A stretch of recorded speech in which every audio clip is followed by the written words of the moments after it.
I'm about to present to you Exhibit A, why a lot of black people do not want to be conservatives. Well, I will admit this. A lot of black people are mentally conservative in their thoughts or in their actions and things that they do. But when it comes to the political realm, when you come into characters like this, that is what will sway a lot of black people from not wanting to be a conservative, because that means they're going to be lumped in with the people like CJ Pearson. Now, I've done a couple of videos about CJ Pearson. I think I've done about 2 of them so far. So this might be the 3rd one in the second bed bucking entry. And this guy has been around since he was 12. And we've been saying he's been getting groomed by them individuals since then. And he's 20 now and looks older than 20. And I said that when I first saw him reemerge. And again, he's another person, a part of PragerU. What have I told y'all about PragerU and black people? If you are a black person attached to PragerU, you most likely have the same mindset as this individual right here. Now, I had spoke about him in another video, but I couldn't think of what his name was, and all I kept calling him was Kyle Rittenhouse's sidekick. This is who the sidekick is. This is CJ Pearson, for those of you who are unaware. And before I even get into what I'm about to play, it looks like he goes to Supercuts to get his hair cut, because look at that. You can listen, that man does not have a black barber. You can look at that and tell that he does not have a black barber. He probably doesn't even hang around black people. But this is off of his page right here. And I'm going to actually read what the tweet says. You can't see because it's off screen. He said, as a 20-year-old young black man, I have never known chains, will never know chains, and have certainly never known slavery. The left is attempting to buy the black vote using reparations because they know they don't deserve it. Before I even get into the video, let me just talk about what he says there. Past the 20-year-old black man part. He said he's never known chains. Chains doesn't always have to be physical. This man is mentally chained to this party all for a grift. He's doing this for a check. Many of them say the stuff that they say and they don't even mean it, but they know it pays well. He said he will never know chains. He's in it right now. And he said he has certainly never known slavery. He's mentally enslaved. All his stuff, he thinks it's only physical. I always tell people, mental enslavement is worse than physical. The physical you can at least heal from, but the mental, well, you see what product comes of that.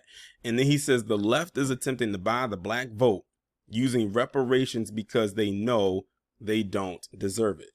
Well, when you look at what the right says, theirs is pretty much stepped right on in there, because a lot of them don't believe we deserve it either. See, this is his camp. This is his push to try to get black people to come to the side where he's on. But if that means we had to turn out to be like him, then we will be, then no, we will reject that invitation. Because see how he's talking just in the tweet alone. I'm gonna play the video. How he's talking in the tweet alone. That's how white people would prefer us to be. The only people that agree with what he said here in the comment section, well, those who did respond to him, because it wasn't that many, was white people. I went as far as reading a comment that a white guy left and said, CJ Pearson, should be president one day. And someone responded, of what? And that's my same response. Of what and who? They said, you know what's so crazy? They said the same thing about Candace Owens. They said the same thing about Brandon Tatum as well. Anybody who says something like what they say, they always say they should be president one day, because they're saying they are literally echoing their talking points. I wouldn't even have CJ Pearson be the president of the circus, although I would have him be a part of a 3-ring circus, because he's a damn clown. But I'm going to go ahead and play the video for you, and you'll hear what he says. Chains, I will never know chains, and I have certainly never known slavery. And so in this attempt to buy the support of black Americans instead of actually creating an agenda to earn their support, it just goes to show that the black community will never be respected by those on the left, and we should demand more and stop settling for less.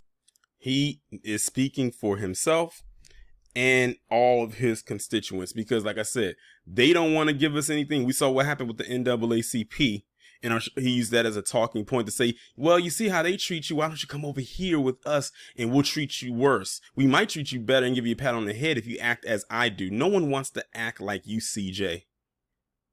Why couldn't you stay in your little hermit shell when we left you all them years ago? Why did you have to reemerge? This guy is walking verbal vomit, and I cannot believe he's 20.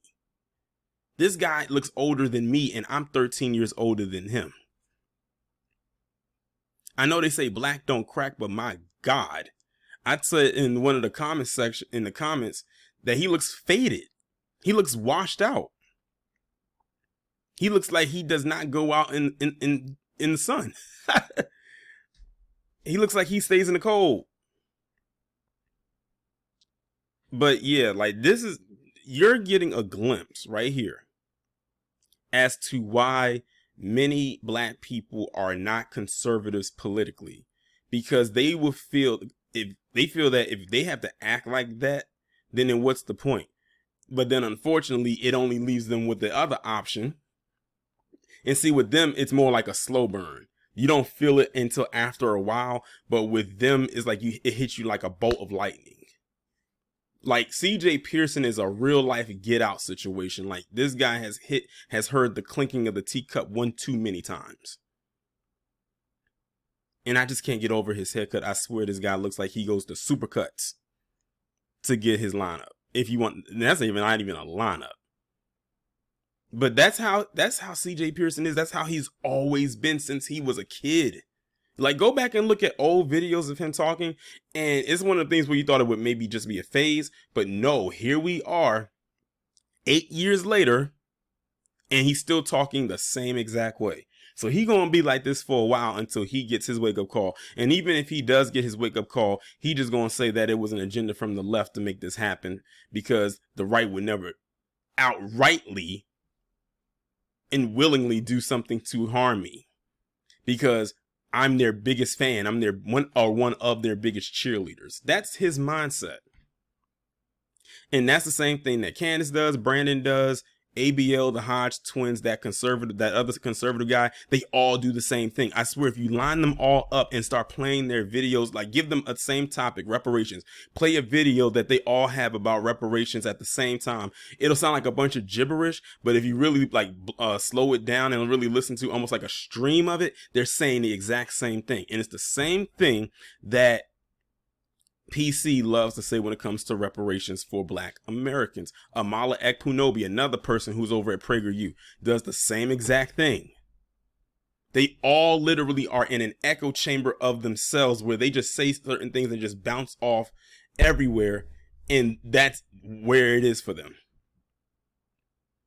So if you want to know why there's not a lot of black conservatives, it's because of people like him, Candace, Brandon, the Hodge twins, ABL, Amala Ekpunobi, that black conservative guy. I'm not sure if that's his name, but I think that's what he calls himself. Those are examples as to why a lot of black people are not conservatives, because these are the ones they keep pumping out there. And also Terrence K. Williams, that little garden gnome, another one that literally hangs off of Trump's ass hairs every chance he gets. Literally, he probably is, because the guy literally looks like a car ornament. He's another perfect example of that. But that's who they push out there as the quote unquote black conservative, and they're not conservatives at all. They really are not. They are grifting. If they actually pushed real black conservatives out there, it would scare the shit out of white people. Not have them cheerleading and saying, you're going to be president one day. You speak truth. You're so factual. More black people need to listen to you, bro. If they're doing that, that's not someone we need to be listening to. Like, really.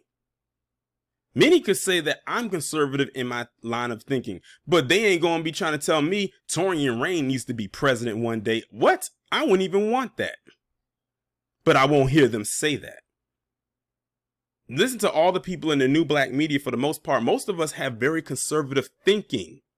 But we're not going to go out there and tap dance and do all of this Sambo Sambet babbling like he does and the others that I've mentioned in order to get a pat on the head and a few butter biscuits, which, by the way, I wouldn't want no butter biscuits from them anyway, because that shit might not taste good.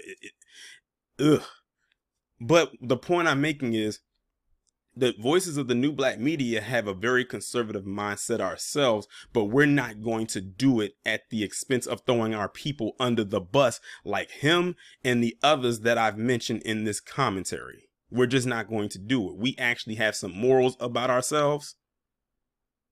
We're not going to sell our people out for 30 pieces of silver that ain't worth ish like they do.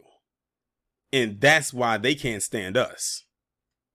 Otherwise, we would probably have millions of subscribers right now, like the rest of them do.